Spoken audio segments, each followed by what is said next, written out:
સીતારામને જય શ્રી કૃષ્ણ બધાને. ભગવાન સૌની મનોકામના પૂરી કરે એ પ્રાર્થના સાથે આપણે નવા વિડીયોની શરૂઆત કરીએ છીએ. તો સ્વાગત છે તમારું ફરીથી નવા વ્લોગમાં. કેમ છો બધા? મજામાં ને? મજામાં તો છે ને, આપણે પણ બધા મજામાં છે. અને અત્યારે વાદળા થઈ ગયા છે, જો વરસાદ કોક છાંટા આવે છે અને વરસાદ અંધારેલો છે, ખૂબ વરસાદ આવશે એવું લાગે છે. અને આજે છે રવિવાર, ને રવિવારની તો બધા રજા હોય, તમને ખબર જ હોય ને. આપણે ઓમ ને પલ ને બધા સૂતા છે, તો આપણે નાઈ ધોઈને તૈયાર થઈ ગયા ને બધું કામકાજ કરી દે. છોકરા જાગી જાય છે, પછી આપણે નાસ્તા પાણી કરાવી દઈએ. તો ધાર્મિકભાઈ ટ્યુશન બી ગયા છે ને હું ચા બનાવું છું, તો ચા બનાવીને બેન જગાડી છે. અત્યારે 10:30-11 થવા આવ્યા છે અને વાદળા પણ ખૂબ થઈ ગયા છે, એટલે વરસાદ પણ ખૂબ આવશે. અને આજે રવિવારની રજા હોય એટલે ઓમને પલ ભાઈ સૂતા છે, અને અમારા ઓમભાઈને તો ક્યારેક જ રજા હોય, નકર તો એને રવિવારની રજા જ ન હોય. તો આજે રવિવારની રજા છે, તો ભાઈ શાંતિથી સૂતા છે. તો હમણાં 10:30-11 થાય એટલે આપણે એને જગાડશું. અને આજે આપણે રવિવારની રજા છે ને કંઈ બહાર નથી જવું, તો મેં સાડી પહેરી. નકર ક્યાંક બહાર જવાનું હોય તો હું સાડી ન પહેરું, કેમ કે સાડી પહેરીને મને ક્યાંય બહાર જવાની મજા ન આવે, એટલે સાડી ન પહેરું.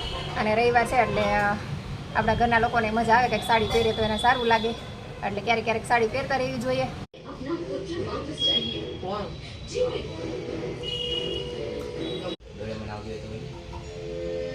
આજે છે રવિવાર, તો રવિવારે મારે આખો દિવસ રજા હોય. ક્યારેક જ રસોઈ બનાવવાની હોય, કેમ કે સવારે મેહુલ બહારથી નાસ્તો લઈ આવે, યા તો બધા મોડા જાગે તો કંઈ નાસ્તા ને એવું કરવાનું હોય, બહાર જતા રહી. તો અત્યારે આપણે દિયાબધી કરી નવરા થઈ ગયા છે, અને ઓમને ધાર્મિક ને પપ્પા ત્રણે નીચે ગયા છે, કેમ કે અત્યારે છે ભજીયાનો પ્રોગ્રામ નીચે. તો એ બધા ભજીયાના પ્રોગ્રામમાં જવાના છે. અને મારે તો ઉપવાસ જ છે, તમને લોકોને ખબર જ છે કે આપણે ઉપવાસ કરીએ છીએ 5-6 દિવસથી.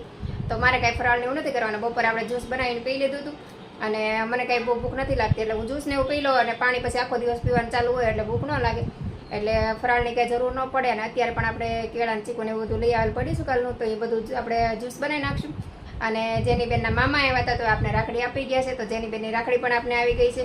તો ચાલો તમને જેની બેનની રાખડી પણ બતાવી દઉં. તો જો આપણે જેની બેનની રાખડી અહીંયા ઓમને ધાર્મિકને જો આપી હતી, તો જો તમને પણ બતાવી દો. આ છે અમારા જેની બેને ઓમને ધાર્મિક માટે રાખડી મોકલી હતી, અને આ છે દેવાંશુ માટે રાખડી.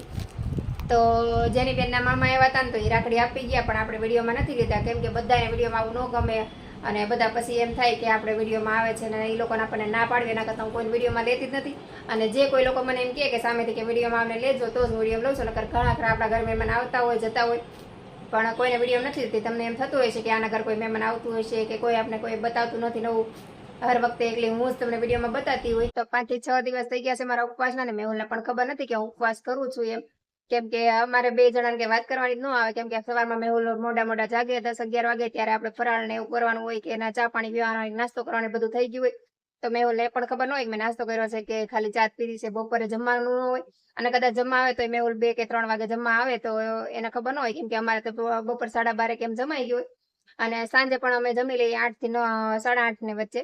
અને મેહુલ આવે 9, 9:30, તો મેહુલને પણ ખબર ન હોય કે મેં જમ્યા કે ભૂખી રહી છે. અને મેહુલને ખબર હોય કે હું ઉપવાસ કરું છું, તો મેહુલ મને ઉપવાસ પણ ન કરવા દે.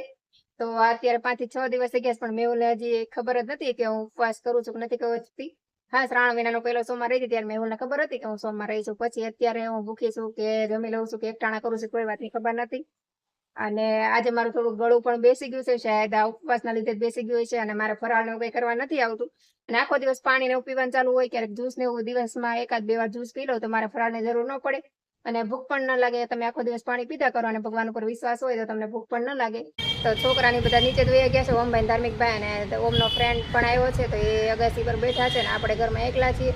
તો અને આજનો વિડીયો આપણે અહીંયા જ પૂરો કરશું. તો વિડીયો પસંદ આવે તો લાઈક, શેર અને સબસ્ક્રાઈબ કરવાનું ભૂલતા નહીં. તો ફરીથી મળીશું એક નવા વિડીયો સાથે. જય હિન્દ, જય ભારત.